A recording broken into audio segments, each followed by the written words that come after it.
121번 이야기 훈민한자 전일야와는 내부 고발자 보호 어떻게 강화할 것인가 2-2입니다. 20% 할인 가격으로 신속하고 간편하게 훈민한자 교재를 구입하는 안내문이 맨 끝에 나옵니다. 훈민한자는 지식 나눔, 머리에 쏙쏙 들어오는 모든 동영상 본 강의가 무료입니다. 1. 신고 대상을 포괄주의로 전환해야 한다. 첫째, 공익신고자 보호법은 신고 대상을 법률에 명시된 법률 위반 행위만을 인정하는 열거주의가 아닌 공익침해 행위를 폭넓게 인정하는 포괄주의로 전환해야 할 것이다. 우선적으로라도 형법상 횡령죄, 배임죄 등을 공익침해 행위 대상 법률에 포함시켜야 한다. 빈번하게 발생하는 기업비리 제보를 공익신고로 인정해야 할 것이다. 참여연대 2017년 5월 3일. 참고로 일본의 공익통보자 보호법은 한국처럼 개별적 열거주의를 채택해 형법, 식품위생법, 금융상품거래법 등 공익통보자 보호법 별표에 규정된 459개 법률을 대상으로 하고 있다. 영국의 공익신고법은 포괄주의로 범죄행위, 법률위반행위, 부정행위, 개인의 건강과 안전에 위협, 환경의 침해, 앞의 사항에 대한 고의적 은폐를 대상으로 하고 있다. 캐나다의 공직신고자 보호법 역시 포괄주의를 채택하고 있다. 부패방지법에서는 신고 대상의 공직자의 부당한 직무처리, 예산 낭비 등을 포함해야 할 것이다. 대리신고를 허용해야 한다.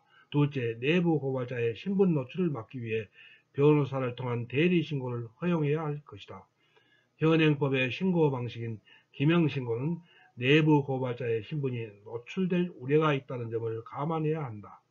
신고자가 자신의 주민등록번호 등 인적사항을 밝히지 않고 변호사가 본인을 대리하여 신고를 할 수 있는 제도가 꼭 필요하다. 실제 공익신고자 19명을 대상으로 한 조사에서 응답자 전원이 변호사 등을 통한 대리신고가 필요하다고 응답하였다. 잠재적 공익신고자는 기명신고로 인한 신분 노출의 우려로 신고를 꺼리는 경향이 있으므로 익명의 대리신고를 허용하여 공익신고를 활성화할 필요성이 있다. 미국은 변호사 등을 통한 대리신고 제도를 실시하고 있다. 이때 변호사뿐만 아니라 국가기관의 법인이나 비영리 단체로 등록된 시민단체를 통한 대리신고 역시 고려되어야 할 것이다. 3. 실질적으로 재취업이 가능하도록 보호해야 한다. 셋째, 신분보장 중심의 보호체계에서 실질적 보상이나 재취업 등이 가능하도록 내부 고발자 보호의 패러다임을 바꾸어야 할 것이다. 현행법에서는 신고자의 비밀보장과 함께 신고로 인해 불이익을 당했을 경우 원상회복 등 신분을 보장해 주겠다는 것이 그 핵심이다. 보상금, 포상금, 구조금이 있지만 예외적인 경우를 제외하고는 그 금액 단위가 불이익을 감수하면서까지 나서서 신고를 유인할 수 있는 인센티브로 작동하기에는 여의치 못한 것이 현실이다. 신분 보장이 된다고 하더라도 조직에서는 벌써 내부 고발자로 소문이 나 있어 평소 친했던 동료들조차 회사 눈치를 보면서 이야기나 식사도 같이 하지 않는 등 왕따가 되기도 하고 사소한 잘못에 대해서도 엄격한 잣대로 징계 등을 하기 때문에 고발 이전과 같은 정상적인 생활이 불가능하다.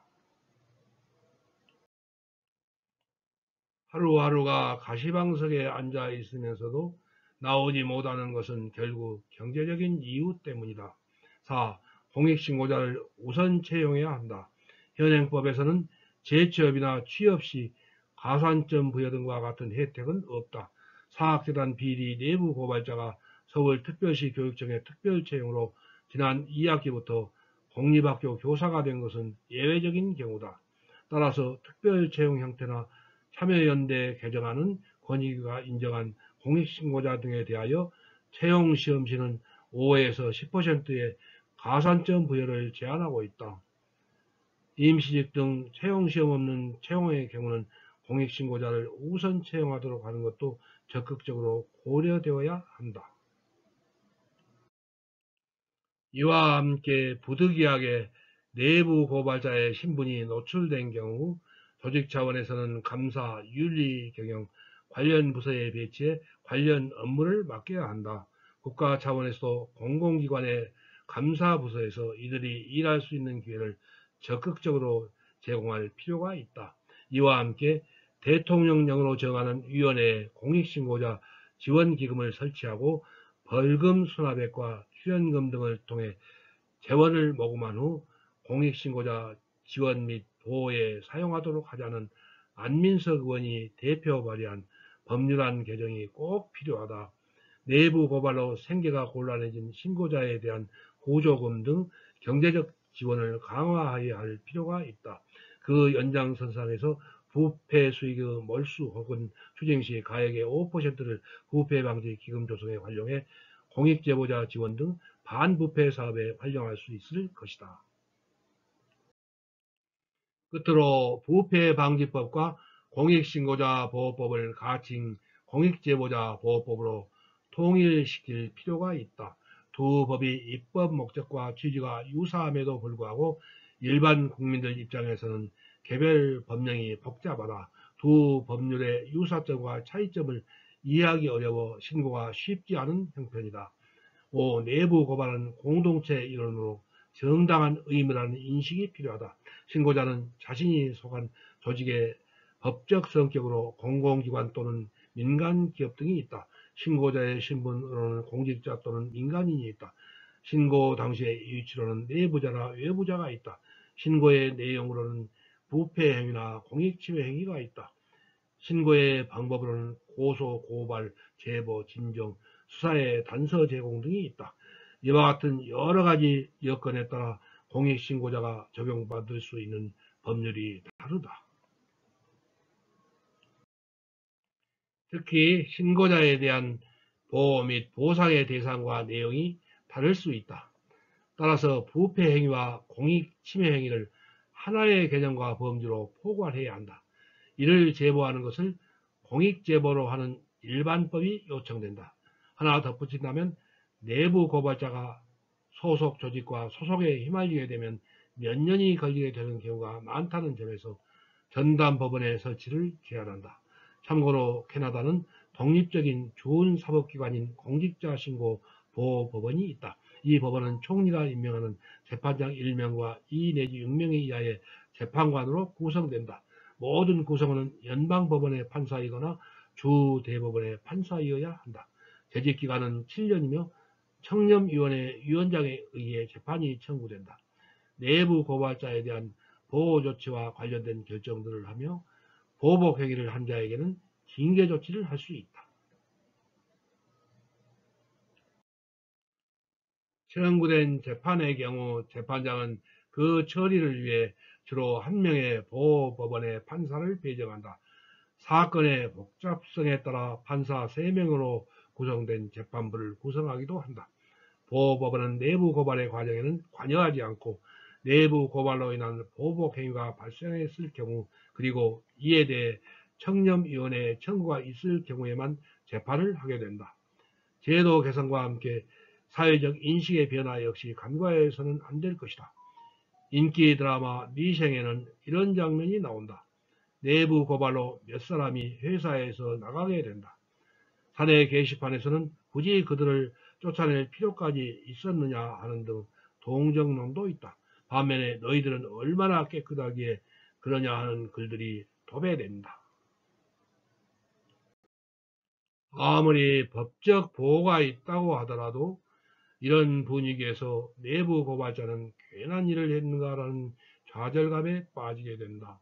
특히 우리 사회가 여전히 정과 의리를 중시하다 보니 마치 조직을 배신한 밀고자인 양 치부하는 현실에서 내부 고발자로 나서기는 쉽지 않다.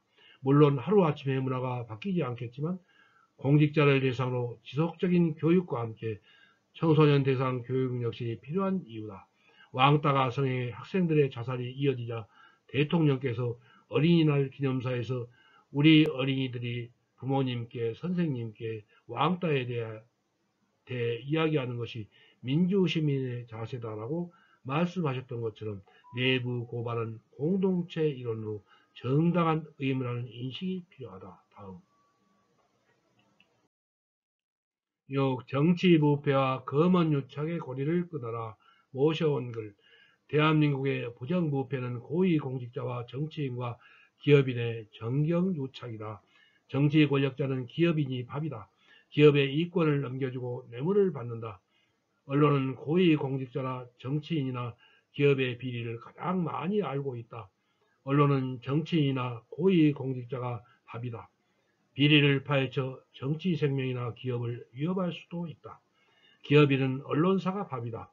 언론사에 기업인의 광고를 실어주어야 언론사가 광고료를 받아갈 수 있다. 언론의 논조가 기업인의 비리를 거슬리면 안 된다. 기업인은 광고비를 모기로 언론인을 조정할 수가 있다. 정치인과 경제인과 언론인은 서로 힘겨루기가 얽히고 설킨다. 기업인이 가위이면 정치인이 바위이고 언론인이 보이다. 7. 박정희 대통령은 유신 체제로 장기 독재 정권을 이어갔다. 그 권력은 군인으로부터 나왔다. 위수령이나 계엄령을 선포하여 혹독한 포갑정치로 온 백성의 자유를 말살하였다. 민주화를 외친 백성을 일단 군합발로 짓밟은 다음에 중앙정보부에서 감옥에 집어넣고 고문하고 죄를 조작하여 자백을 받아내었다. 동베를린 간첩단 사건, 제1교포 간첩단 사건, 민청학년 사건 등이 있다. 소위 공안검사란 자들은 무고한 사람에게 반공법을 들이대며 간첩죄를 조작하여 사형이나 장기형을 선고하였다. 간첩 사건을 언론에 퍼뜨리면서 국가이익이라는 공포 분위기를 조성하면서 독재 정권을 이어갔던 것이다. 정보부를 이어서 무소불위의 권력기관으로 검찰이 생겨난 것이다. 박정희 대통령에서 전두환, 노태우 대통령을 거치면서 민주화 세력도 거세졌다. 계엄령으로 국민을 다스리기가 어려워졌다. 그러자 검언유착으로 검찰은 무소불위의 권력을 더욱 강화하였다. 검찰은 공직자나 기업인의 수사에 착수하면 불법인 줄 잘 알면서도 곧바로 언론에 피의 사실을 퍼뜨린다. 사실상 피의자를 범죄인으로 단정지어 공산당식 인민재판을 해버린다. 최근까지 검찰은 없는 죄도 조작하면 얼마든지 감옥에 보낼 수도 있고 죽을 죄를 지어도 마음만 먹으면 무죄로 풀어줄 수가 있었다. 이런 검찰의 비리를 척결해야 부정부패를 바로잡을 수가 있다. 대한민국은 세계 10위 이내의 선진국가로 계속 발전하려면 먼저 검언유착을 바로잡아야 한다. 8. 검언유착을 바로잡거나 어떤 비리를 들추어내는 데에는 내부자 고발은 더할 나위가 없는 최상의 시책이다. 이지문사 한국청렴운동본부장은 위대한 애국자요 나라의 기둥이다. 이지문님의 뜻이 잘 받아들여져야 대한민국이 발전할 수 있다. 한때는 일본에 이어 아시아에 잘 사는 필리핀이 부패로 무너져 내려 후진국이 되었다. 베네수엘라는 석유로 막대한 돈을 벌어들이면서도 정치가 부패하여 국가부도로 무너져가고 있다. 아프리카나 중동, 남미의 여러 나라 중에서 후진국을 벗어나지 못하는 나라는 부정부패가 원인이다. 그나마 동남아시아에서 베트남과 태국이 경제 발전을 이루어 간다. 그나마 베트남은 호지명이라는 정치 지도자가 청렴결백한 정치를 폈기 때문이다. 태국은 국왕이 백성의 민원을 해결하는 존경받는 지도자로 나라의 질서를 바로잡았기 때문이다. 미얀마나 라오스나 캄보디아는 정치가 부패하니 후진국일 수밖에 없다. 다음 121일 밤 이야기 혼미나자 전일자와는 사랑이 무엇냐고 물으신다면 김민환의 소설 눈 속에 핀 꽃이라고 말하겠어요 입니다. 1. 오른편 할인 가격으로 교재를 주문하시고 교재 대금은 택배로 책을 받으신 다음에 입금하세요. 2. 주소, 성명, 전화번호, 책명, 가격을 문자 메시지로 김종호 010-6258-1192로 보내주세요. 답변을 보낼 것임. 3. 교재는 오후 3시 이전에 신청하시면 바로 다음날 받으시게 하겠습니다. 토, 일, 공휴일은 수년. 입금 계좌번호는 교재 뒷표지 안쪽에 있어요. 낙권 구매는 교보문고 ES24 인터파크 알라딘에서 구입하시기 바랍니다.